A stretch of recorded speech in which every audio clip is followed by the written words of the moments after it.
के बिना Covid protocol होने के बावजूद कोई भी क्लियरेंस महाराष्ट्र पुलिस से, महाराष्ट्र के गृह विभाग से किसी भी तरह से कुछ नहीं लिया गया। सीधे डायरेक्टर शिपिंग से परमिशन लेके इसे परमिट किया गया। उस जहाज की क्रूज पार्टी में टारगेटेड लोगों की तस्वीरें देकर उन्हें ट्रैप किया गया। लेकिन मेरी जानकारी है कि एक अंतर्राष्ट्रीय ड्रग माफिया उस पार्टी में था। उसकी एक माशूका भी है जो बंदूक के साथ थी, जो उस डांस में नाचते हुए नजर आया है।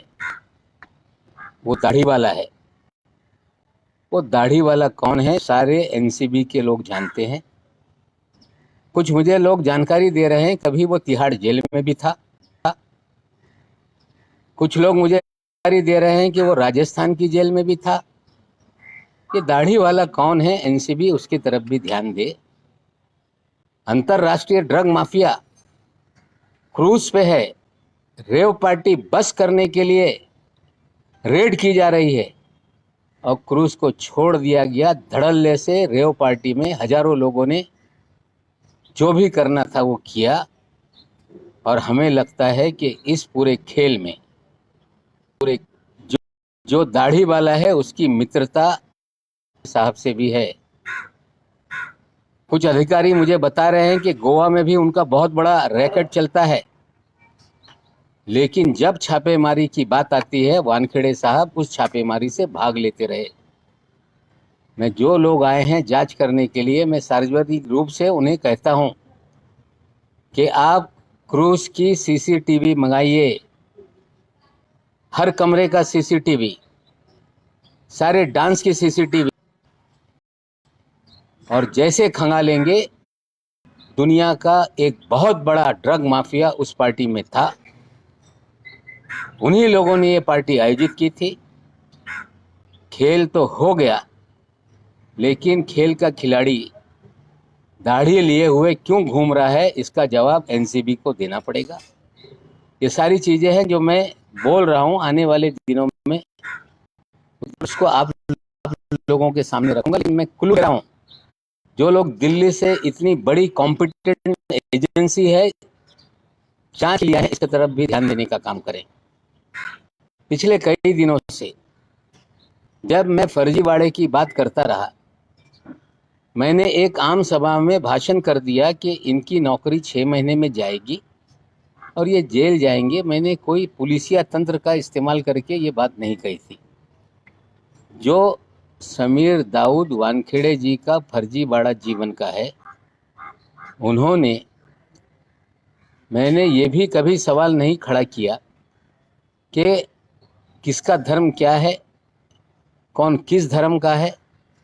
मेरा सवाल इतना ही है कि समीर दाऊद वानखेड़े ने फर्जी दस्तावेज के आधार पर शेड्यूल कास्ट का सर्टिफिकेट बनवाया और उस सर्टिफिकेट के आधार पर कंपटीशन में बैठे, आईआरएस का पद हासिल किया और देश में एक होनहार दलित शायद किसी गांव में गरीबी में पढ़कर आगे जाना चाहता होगा या किसी शहर में झोपड़ी में रह तैयारी की होगी, ऐसे एक होनहार दलित का अधिकार छीना गया। ये विषय हमारा ये है। हम कोई धर्म की चर्चा नहीं करते रहे। हम जो फर्जीवाड़ा समीर वानखेड़े का है, फर्जी तरीके से सर्टिफिकेट ली गई और उसके आधार पे नौकरी ली गई, ये मुद्दों को हम उठाते रहे। जब मैंने पहला बर्थ सर्टिफिकेट डाला तो सब लोग टूट पड़े कि ये फर्जी है। फर्जी है तो असली कहाँ है, उनके परिवार के लोगों को बताना पड़ेगा।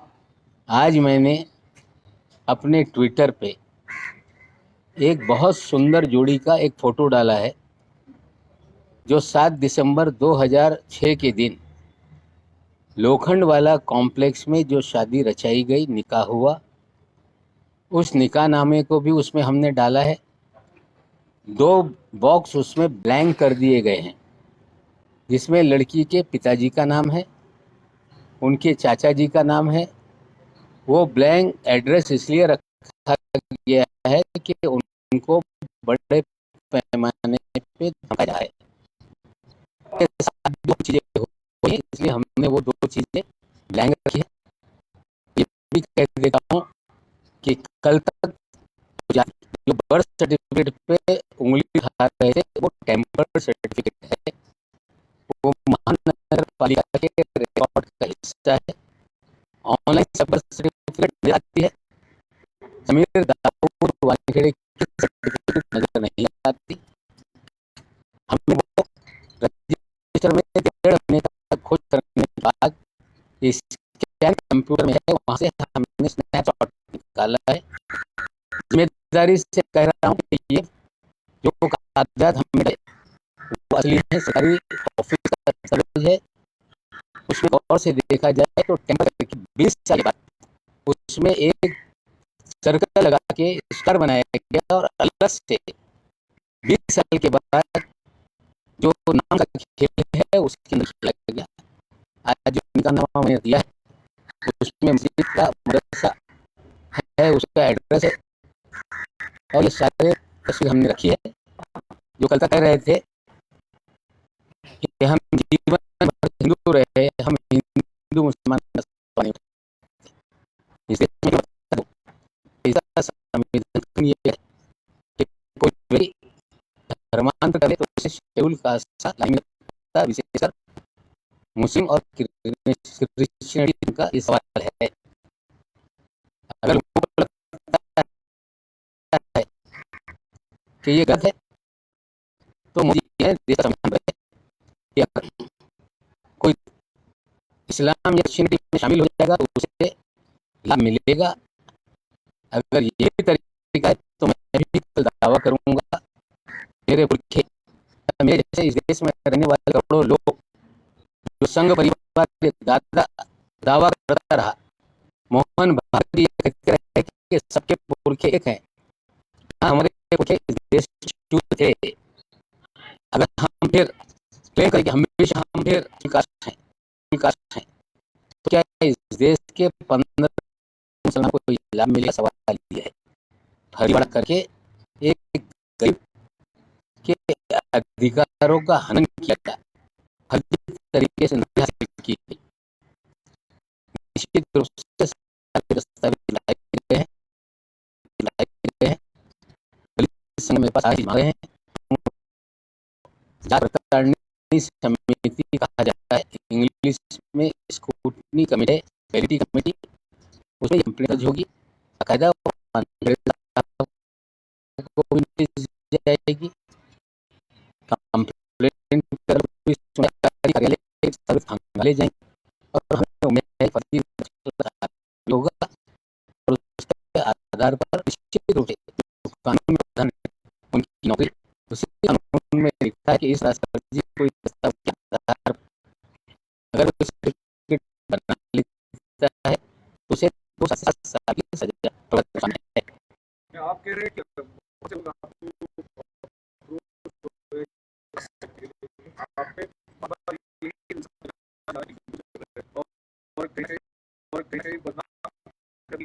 मैं दस्तावेज के आधार पर कह रहा हूँ, अगर वो जिस भी धर्म में हो, right to religion fundamental right है। अपने इसी धर्म को स्वीकार है, बदल सकता है, नया धर्म बदले उसमें नहीं है, लेकिन कानून का व्यक्ति जो शेड्यूल कास्ट को बिलोंग करता हो या उसने अपना धर्म परिवर्तन कर लिया तो उसे शेड्यूल कास्ट का जो भी फायदा है वो नहीं मिलता। ये कि दलित का नया हम तक ले जाएंगे और निश्चित रूप से कानून के तहत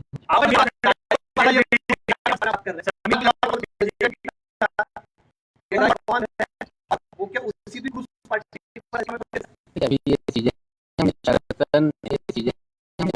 दाढ़ी से भी आदमी को था। शाम जब क्रूज शिप लौट रही थी तो उसमें वो नाचते हुए अपनी महबूबा के साथ निकाह जो है बहुत डांस के हमारे पास वीडियो है। हमने इतनी बड़ी एजेंसी है उसके सारे सीसीटीवी फुटेज मंगवाइए, जान के पार्टी कराई गई। पार्टी कराने में भी लोगों का हाथ था। ड्रग माफियाओं पे हाथ ना लगा के कुछ लोगों को फ्रेम किया गया पब्लिसिटी के लिए। ये बात सच है, पर आड़ी इनको नहीं मिल पाया। अगर वो ईश्वर सिंह जी मेरे पास आ जाए, गाड़ी वाले की तस्वीर देता हूँ, नाम बता देता हूँ,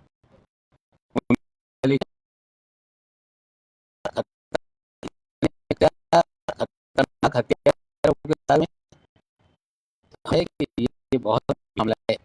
तो चीफ डीजी है एनसीबी,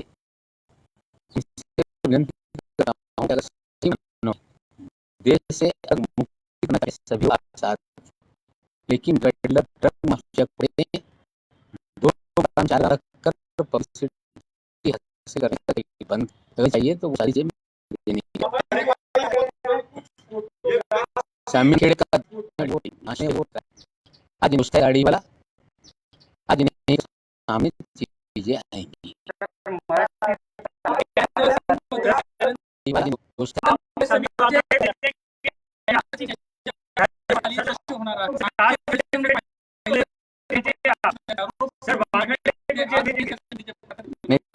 ऐसा है जांच हो रही है, हम कोई जांच पे उंगली नहीं उठाना चाहिए ताकि इलेक्ट्रॉनिक एविडेंस से जांच हो। लेकिन कॉर्डेलिया क्रूज सीवी मंगा ली, को खोज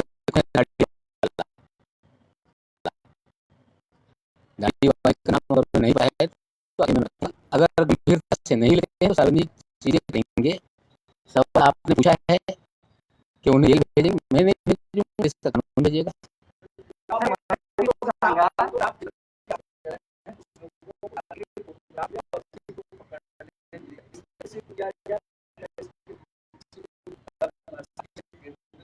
देखिए बड़ा जो पट्टी वो हुई अंतरराष्ट्रीय ड्रग माफिया का लोगों ने किया और दाढ़ी दोस्त था, कार्रवाई नहीं, उसको रोका नहीं गया।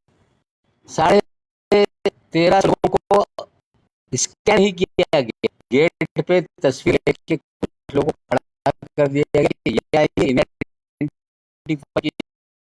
कीजिए, मतलब ताकि लोगों को फंसाया गया। मैं पहले से दावा कर रहा हूँ कि क्रूज पे छापेमारी हुई, कोई भी नहीं था, नहीं है। जो तस्वीर जारी की है उनके कैबिन वहीं से वो तस्वीरें लोगों को पब्लिसिटी लूट रहे हैं।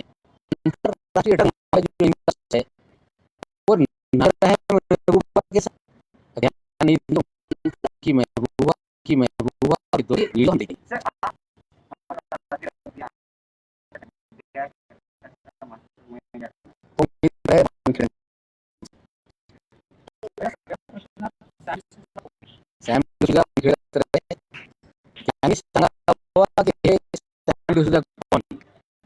दाढ़ी वाला कौन है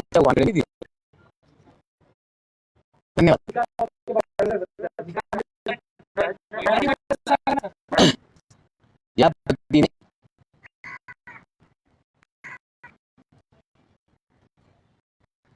या सर्व प्रकरणामध्ये माझ्या अधिकाऱ्यांनी नाव लिहिता एक पाठवला होता, ज्या पत्रामध्ये होता आणि यांच्या नक्की सोप्या पद्धतीने चालते हे सगळी माहिती होती। एक जबाबदार नागरिक या नात्याने मी काल जाहीर केला होता की हा पत्र डीजी एनसीबीला पाठवणार आहे। बातमी आली की त्या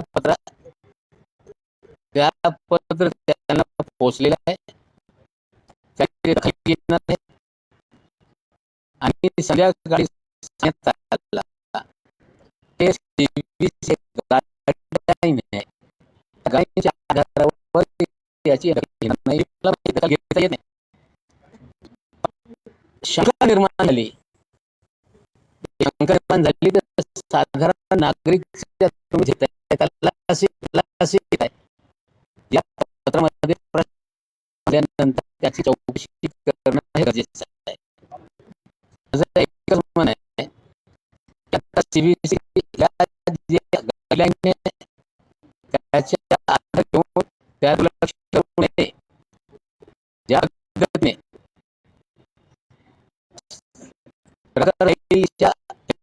आधारावर काही इन्क्वायरीसाठी दिल्लीहून लोक आलेली आहेत. त्याला संबंध देऊन बनवण्यात आलेला निश्चित रूपाने त्यासाठी जाब देईल.